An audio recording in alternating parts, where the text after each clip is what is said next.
And the drama with Bored Ape Yacht Club continues. Welcome back to the O Show, everything crypto and NFTs every day. Make sure to subscribe, set alerts, and follow me on Twitter and TikTok for more. This is our NFT, Metaverse, Web3 dedicated show, and let's cover all of the hot topics that happened in this space over the week.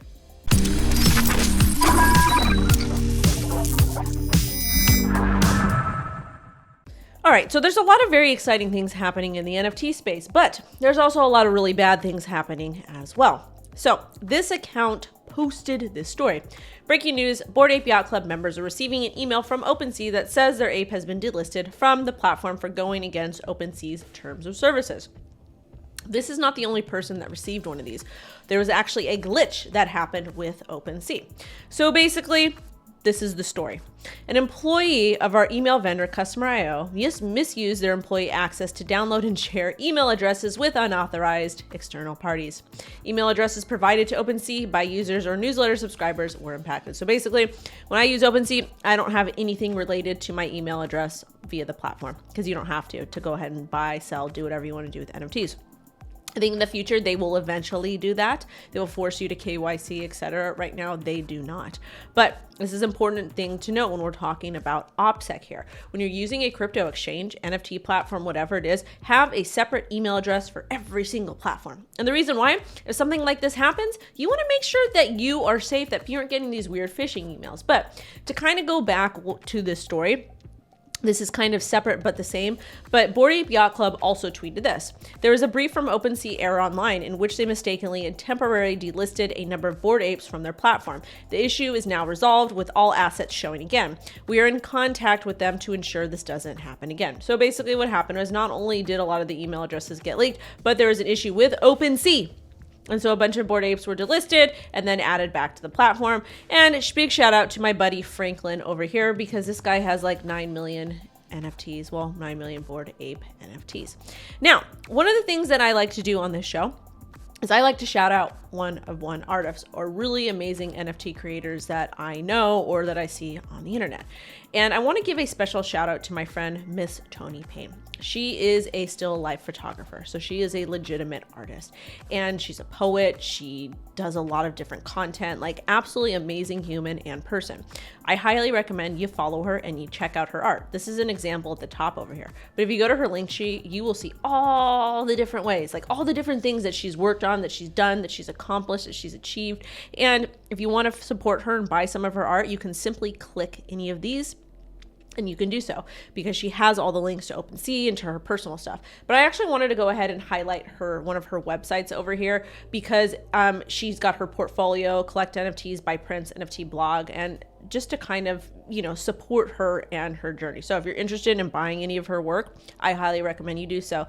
NFTs are the future, and I don't mind the 10,000 generative pieces, but somebody like Toni Payne that has given her life to create really, really amazing stuff, I think that these are worth noting, and we should be supporting these types of artists as well. Please understand, when you're buying a one-of-one piece, it's not necessarily to flip. It is to support the artist. And we want to make sure that we support our artists and they're able to eat in this space. Again, make sure to follow Miss Toni Payne and shout out.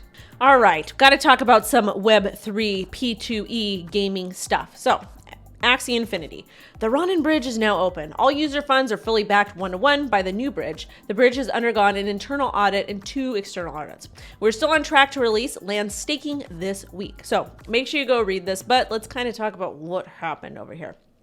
So the Ronin bridge has been closed off since March as Sky Mavis worked to bolster its security protocols and recover users' funds after a hacker stole approximately $625 million. So we talked about it. If you don't know what a bridge is, let's talk about what a bridge is. It is basically different protocols that enable different exchanges of information, crypto or other digital assets such as NFTs from one blockchain network to another. So basically a bridge allows for interoperability to occur so they can communicate with each other. So this is the story here. I'm glad that everything is open and functioning properly.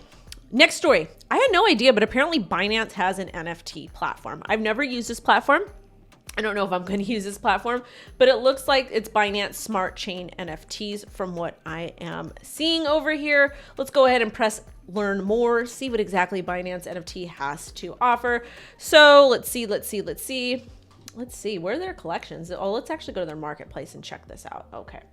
So as far, yeah, everything is going to be in BNB, and it's probably going to be BSC stuff. If you're interested in purchasing any of these NFTs, you're going to have to set that up on your MetaMask. Always make sure to back that thing up. But I just kind of wanted to bring to light this because I think that it's important to explore different networks and different chains in the NFT ecosystem.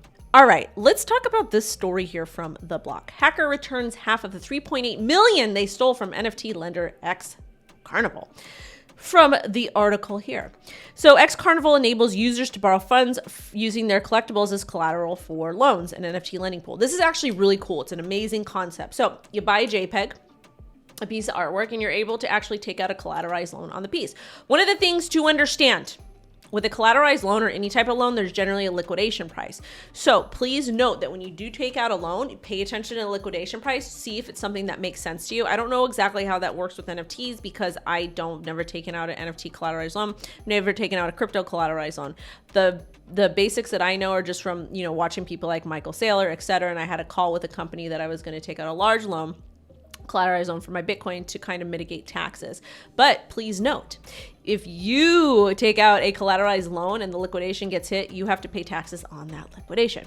Anyways, let's see what's going on with this story. The main issue was a vulnerability that allowed the attacker to borrow multiple times against the same NFT collateral. I think that's also known as a flash loan attack.